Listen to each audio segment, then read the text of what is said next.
Dan kami percaya Tuhan hadir di tengah-tengah kami. Dan saat Engkau hadir di tengah-tengah kami, Engkau yang memberkati setiap kami. Oleh karena itu celikan mata rohani kami, bukakan telinga rohani kami, hati dan pikiran kami taklukkan di bawah kuasa otoritas firman-Mu. Berbicaralah kepada kami secara pribadi. Kami tahu Tuhan, Engkau yang sanggup untuk menjawab setiap doa-doa kami, dan firman-Mu yang meneguhkannya. Di dalam nama Tuhan Yesus, kami akan duduk diam mendengarkan firman-Mu dan kami akan melakukannya. Kami percaya itu terjadi dalam kehidupan kami. Dalam nama Tuhan Yesus, amin. Silakan duduk Bapak Ibu Saudara. Shalom.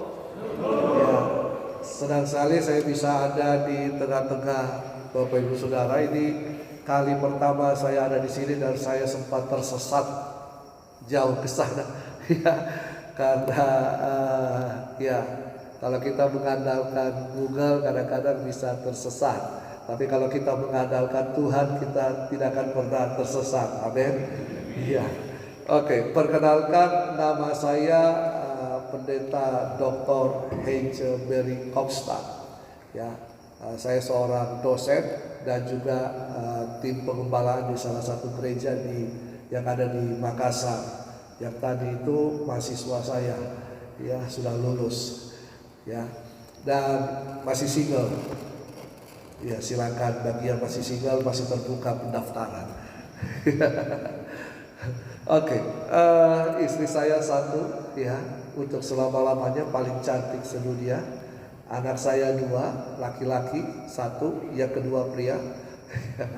Ya, yang pertama sudah masuk kuliah semester 1, dia lebih tinggi dari saya. Yang kedua kelas 3 SMP. Apalagi yang ingin dikenal dari saya?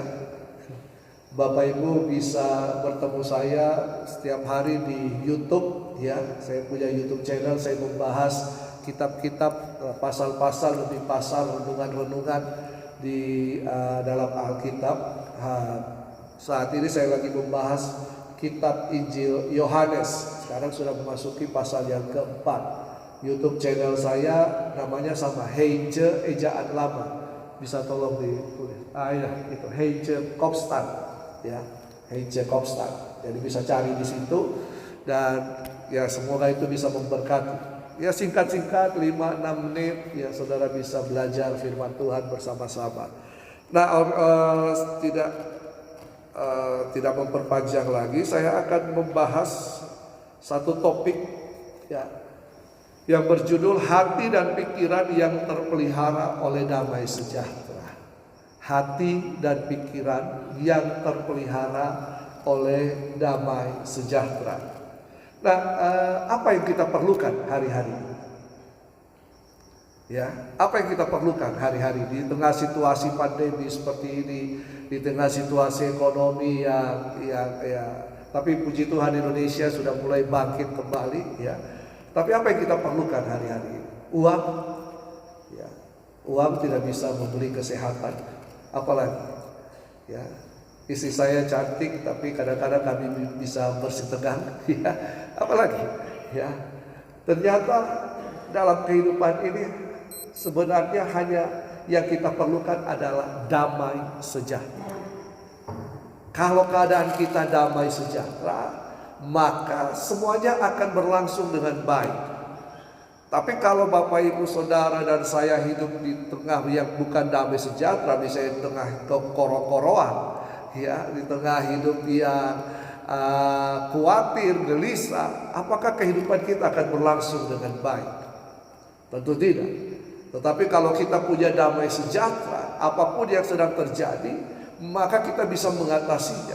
Apakah damai sejahtera itu? Ya, suatu kali ada sebuah perlombaan melukis tentang damai sejahtera.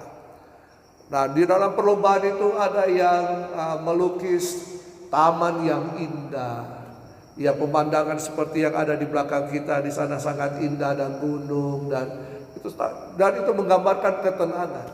Tetapi ada kemudian satu orang pelukis, dia melukis ada badai, ya, ada gelombang, lalu kemudian ada sebuah pohon yang lagi diterpa badai, tetapi di pohon itu hinggap satu seekor burung kecil yang lagi bersenandung. Ya, saya tidak tahu apakah dia senandungnya trilili, lili, tidak tahu ya. Kita tidak tahu, tapi di situ dia lagi bersenandung, lagi bernyanyi di tengah-tengah kondisi yang lagi tidak baik, tidak memungkinkan untuk itu. Tapi burung ini bisa tenang dan kemudian dia bisa bernyanyi. Nah, itulah damai sejahtera. Damai sejahtera bukan semuanya baik, tetapi damai sejahtera adalah suatu kondisi di mana kita bisa tenang menghadapi segala tekanan badai kehidupan kita. Itulah damai sejahtera.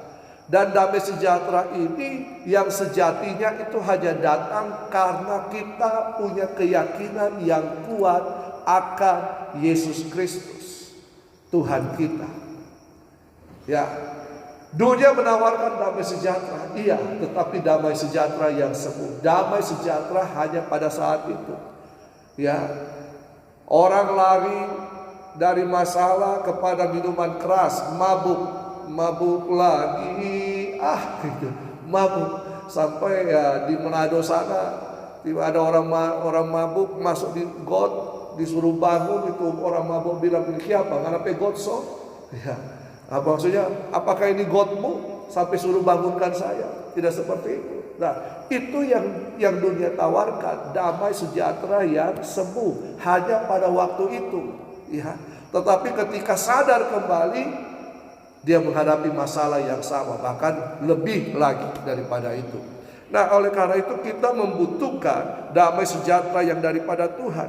Nah, pada prinsipnya, marilah kita mengizinkan damai sejahtera Tuhan itu memerintah atas kehidupan kita. Nah, bagaimana caranya agar damai sejahtera itu dapat memelihara dan memerintah seluruh kehidupan kita? Mari kita baca bersama Filipi 4 ayat 4 sampai yang ke-7. Filipi pasal 4 ayat 4 sampai yang ke-7. Ya, Filipi pasal 4 ayat 4 sampai yang ke-7.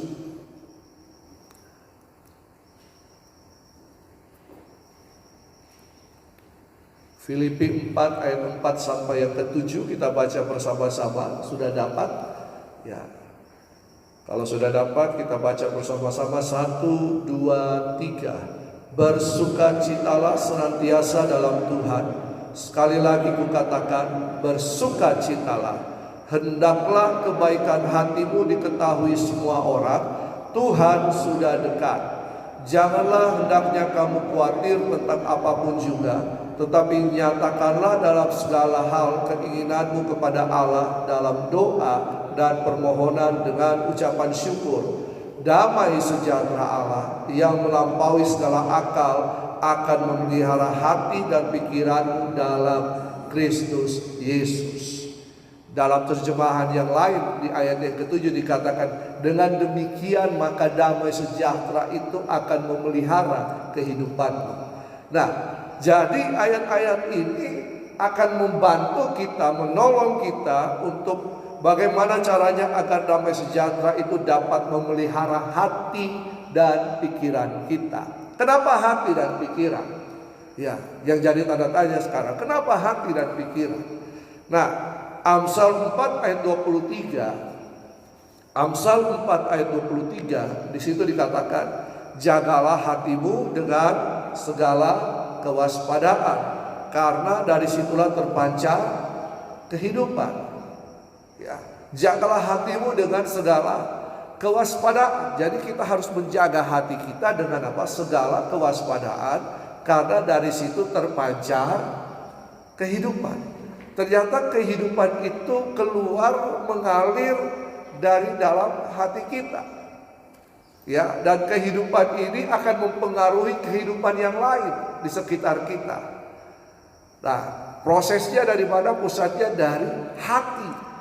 Tetapi dalam terjemahan yang lain, terjemahan versi mudah dibaca, dikatakan begini: di atas segala-galanya, hati-hatilah terhadap apa yang kau pikirkan, karena pikiranmu mengendalikan hidupmu. Tadi dikatakan waspada, jaga hati kita, dari situ terpancar kehidupan. Dalam terjemahan yang lain dikatakan jagalah pikiranmu, karena pikiranmu itu mengendalikan kehidupan. Nah, kalau pikiran kita, pikiran dan hati itu ada korelasi yang sangat baik, ya, karena di situ ada berproses mentalitas kita di situ.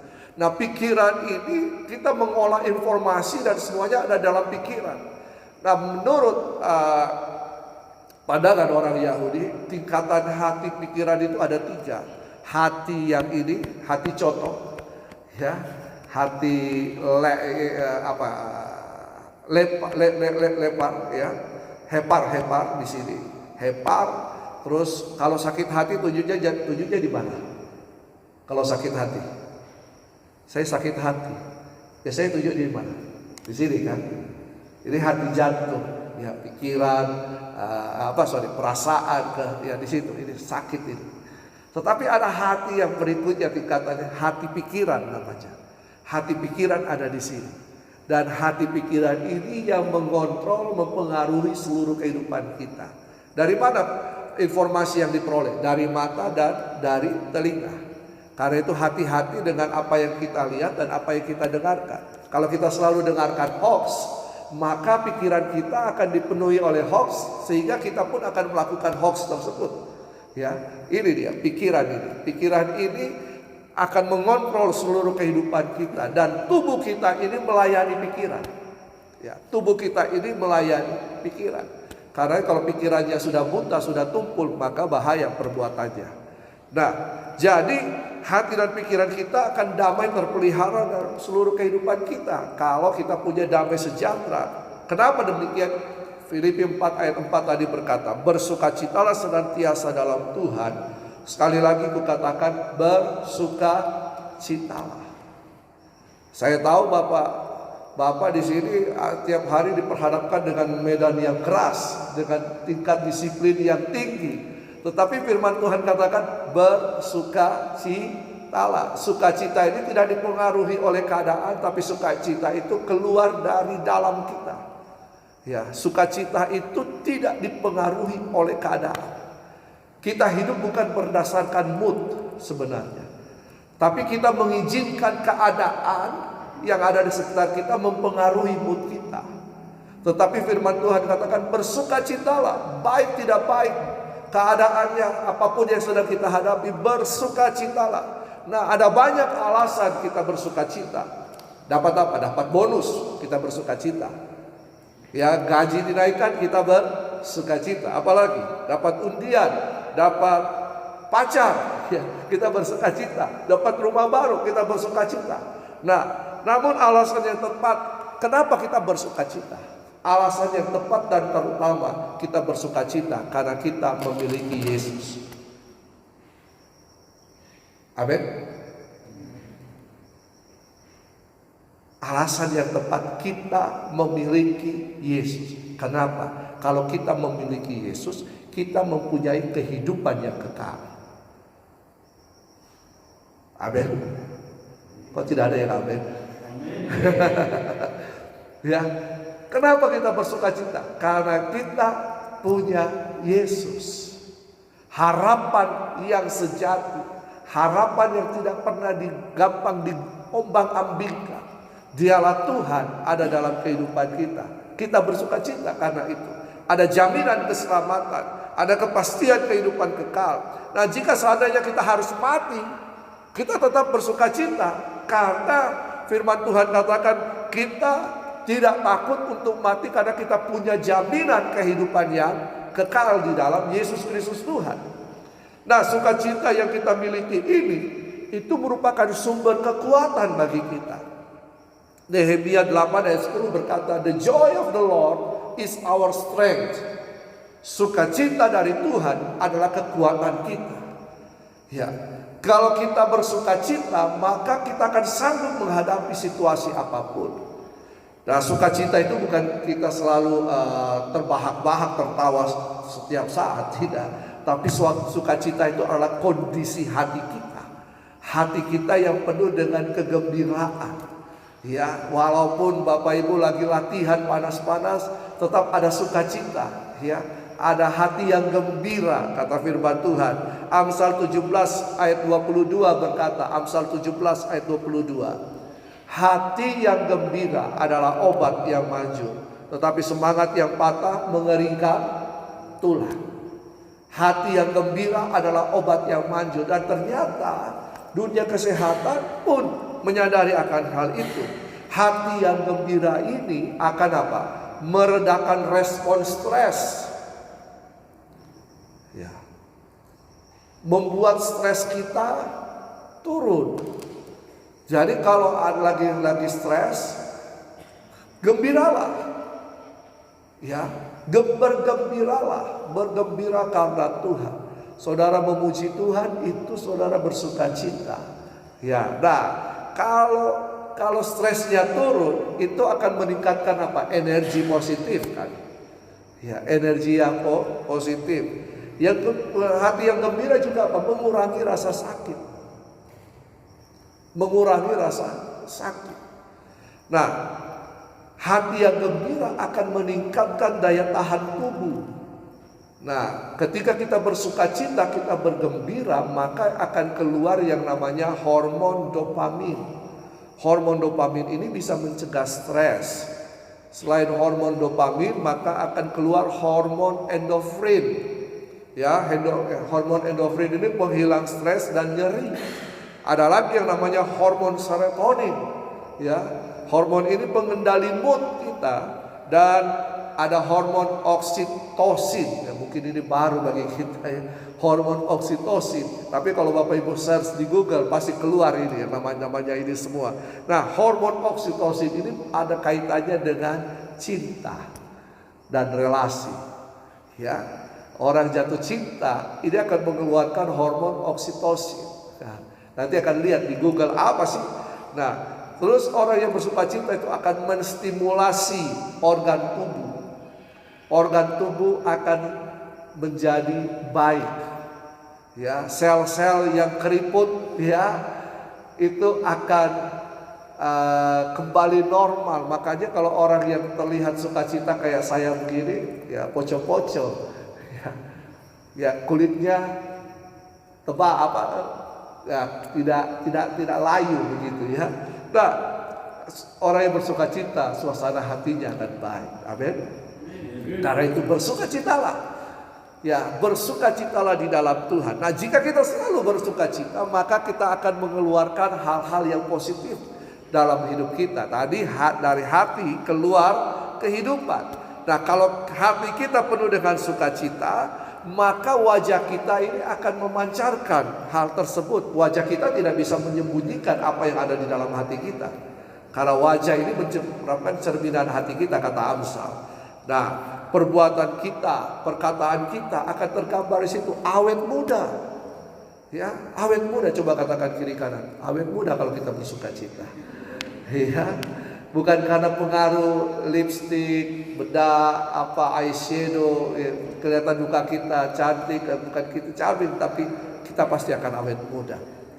Nah, hal ini akan mempengaruhi keadaan kita. Nah, yang kedua, damai sejahtera, Filipi 4 ayat 5.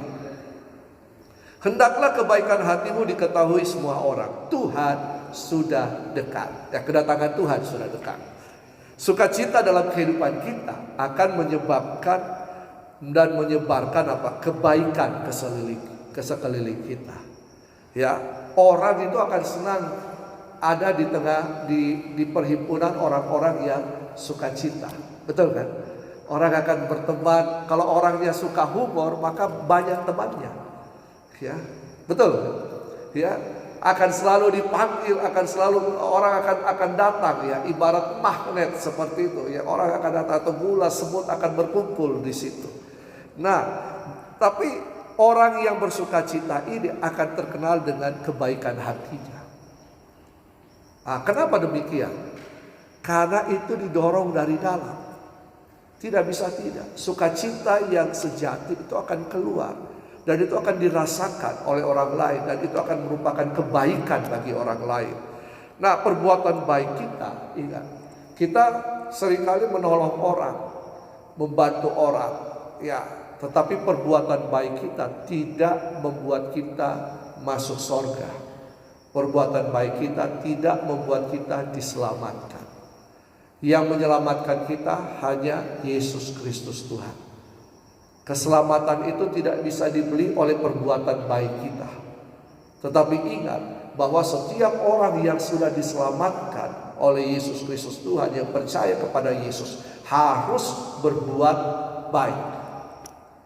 Ya, sekali lagi, keselamatan itu bukan karena hasil usaha kita, bukan karena perbuatan baik kita, tetapi karena anugerah dari Yesus Kristus Tuhan. Dia mati untuk dosa-dosa kita. Tetapi setiap orang yang sudah percaya kepada Yesus Kristus Tuhan harus berbuat baik. Tidak bisa tidak. Kenapa? Karena dengan berbuat baik, dia akan menyatakan siapa Tuhannya, siapa yang dia percayai. Nah, jadi kita harus menabur perbuatan baik setiap saat. Kalau orang-orang Kristen tidak berbuat baik, kita akan mempermalukan nama Tuhan. Ya, kita harus berbuat baik. Nah, kita harus menabur perbuatan baik kita. Kenapa? Wahyu 14 ayat 13 berkata begitu. Wahyu 14 ayat 13. Dan aku mendengar suara dari surga berkata, tuliskanlah, berbahagialah orang-orang yang mati, orang-orang mati yang mati dalam Tuhan sejak sekarang ini. Sungguh, kata Roh, supaya mereka boleh beristirahat dari jerih lelah mereka, karena segala perbuatan mereka menyertai mereka. Ya, perbuatan baik yang kita tabur itu menyertai kita, tapi tidak menyelamatkan kita.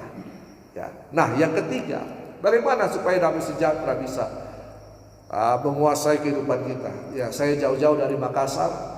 Ya, kalau hanya sedikit yang dibagikan kayaknya rasanya kurang. Ya, ini yang terakhir. Tapi saya janji ini yang terakhir. Ya, saya biasa ngajar 2,5 jam, Bapak Ibu. Ya, Filipi 4 ayat 6. Filipi 4 ayat 6 berkata begini. Janganlah hendaknya kamu khawatir tentang apapun juga, tetapi nyatakanlah dalam segala hal keinginanmu kepada Allah dalam doa dan permohonan dengan ucapan syukur. Kita bersukacita karena kita punya Yesus, sumber kehidupan, sumber segala-galanya. Kita melakukan perbuatan baik karena kita didorong oleh sukacita yang meluap keluar dari hati kita. Dan kita mau agar semua orang juga bisa mengalami sukacita yang demikian. Amin. Nah, karena sukacita itu juga akan mengerjakan hal-hal yang ajaib dalam hidup kita, sehingga membuat kita mengalami hal yang ketiga ini, yaitu tidak khawatir dalam kehidupan ini. Ya, tidak khawatir. Tidak khawatir. Apa yang selalu kita khawatirkan dalam kehidupan ini? Apa yang selalu kita khawatirkan? Saya dulu SMA, kurus, tinggi, langsing, dada rata, takut hilang darat, jerawatan batu. Saya tidak pernah berpikir punya pasangan hidup yang cantik. Saya khawatir masa depan saya. Apalagi khawatir bagaimana kalau sudah menikah, bagaimana pekerjaan, bagaimana. Intinya kekhawatiran kita disebabkan karena apa? Materi, uang, betul kan? Uang kan? Itu intinya kekhawatiran kita. Tetapi firman Tuhan katakan begini, Matius 6 ayat 25. Matius 6 ayat 25, karena itu aku berkata kepadamu, janganlah khawatir akan hidupmu, akan apa yang hendak kamu makan atau minum, dan janganlah khawatir pula akan tubuhmu, akan apa yang hendak kamu pakai. Bukankah hidup itu lebih penting daripada makanan, dan tubuh itu lebih penting daripada pakaian? Ya. Kenapa kita khawatir? Karena kita merasa tersaingi oleh orang lain. Lihat dia pakai sepatu yang bermerek, kita sepatu yang biasa-biasa. Kita merasa tersaingi, kita khawatir. Apalagi, ya, Kita mengalami kekhawatiran karena kita mengizinkan kekhawatiran itu masuk dalam kehidupan kita. Nah, perhatikan baik-baik. Kekhawatiran atau keraguan-raguan itu lawan dari iman. Kalau kita khawatir, apakah kita boleh khawatir? Bisa saja. Tetapi kalau kita mengizinkan kekhawatiran menguasai kehidupan kita, berarti kita tidak lagi dalam posisi mengandalkan Tuhan dalam hidup ini. Kita berkata, aku percaya kepada Tuhan. Aku percaya Tuhanku dahsyat, Kau turun tangan menyembuhkanku. Tetapi ketika ada masalah, kita khawatir. Ingat murid-murid ketika lagi diterpa badai, Yesus ada di mana pada waktu itu? Ada di buritan lagi tidur. Mereka khawatir, padahal ada Yesus di situ. Berarti kalau kita khawatir dan mengizinkan kekhawatiran menguasai kehidupan kita, berarti kita tidak punya iman kepada Yesus. Kekhawatiran lawan dari iman. Nah, Matius 6 ayat 24 berkata begini. Ayat di atasnya. Tak seorang pun dapat mengabdi kepada dua tuan. Karena jika demikian ia akan membenci yang seorang dan mengasihi yang lain. Atau ia akan setia kepada yang seorang dan tidak mengindahkan yang lain. Kamu tidak dapat mengabdi kepada Allah dan kepada Mamon. Apa itu Mamon? Uang. Kita khawatir berarti dan mengizinkan kekhawatiran menguasai kehidupan kita, berarti kita sedang mengabdi kepada Mamon. Apakah kita bisa khawatir? Bisa. Tetapi bawalah kekhawatiran kita, karena tadi kita sudah bacakan Filipi 4. Jangan hendaknya kamu khawatir tentang apapun juga. Kalau kita khawatir, nyatakanlah hal itu dalam segala hal, keinginanmu kepada Allah dalam doa dan permohonan dengan ucapan syukur. Tuhan, saya khawatir akan masa depan. Bagaimana anak saya nanti sekolah, Tuhan, uang sekolahnya bagaimana? Tuhan, tolong saya, berikan saya iman, kekuatan untuk menghadapi. Dan saya percaya Engkau sumber kehidupan saya. Saya percaya Engkau sanggup untuk mengadakan. Dalam nama Tuhan Yesus, amin. Tapi seringkali setelah amin, timbul lagi pikiran khawatir kita, kan? Iya tak? Ya benar, Tuhan, mana mujizatmu? Ketika kita khawatir lagi, baca firman Tuhan. Perkatakan firman Tuhan. Aku tidak khawatir. Burung di udara saja Tuhan pelihara. Bunga di padang Tuhan hiasi. Aku tidak khawatir karena Yesus sumber. Saya tidak punya gaji tetap. Saya hidup oleh karena kasih karunia Tuhan.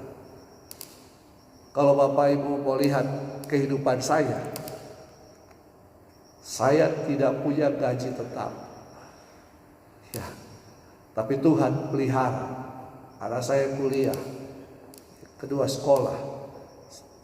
Untuk mereka saja, uang sekolah mereka sudah hampir 1 juta satu anak.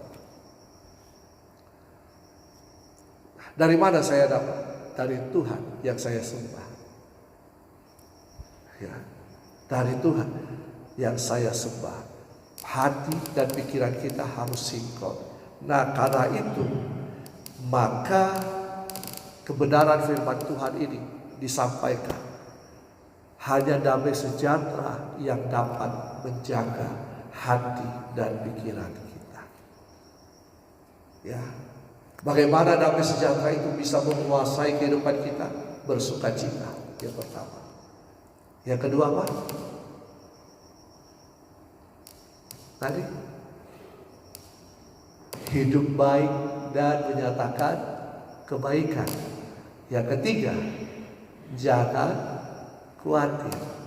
Maka firman Tuhan katakan, maka oleh karena itu damai sejahtera akan memelihara kehidupan. 3 hal ini, sukacita, nyatakan kebaikan, tidak khawatir, maka hidup kita akan terpelihara dengan damai sejahtera. Amin. Mari kita berdoa. Terima kasih Tuhan, kami bersyukur untuk firman-Mu, dan biar firman-Mu terus menguatkan kami, menolong kami, sehingga kami tetap hidup di dalam Tuhan. Kami bersuka cita, kami tidak khawatir, kami tidak takut dengan apapun juga, dan damai sejahtera Tuhan memelihara kehidupan kami. Terima kasih Tuhan, kami serahkan seluruh kehidupan kami, dan kami tahu firman-Mu akan terus menegur kami, menolong kami, menguatkan kami. Dan kami percaya kami akan hidup di dalam pemeliharaan Tuhan. Di dalam nama Tuhan Yesus kami bersyukur. Amin.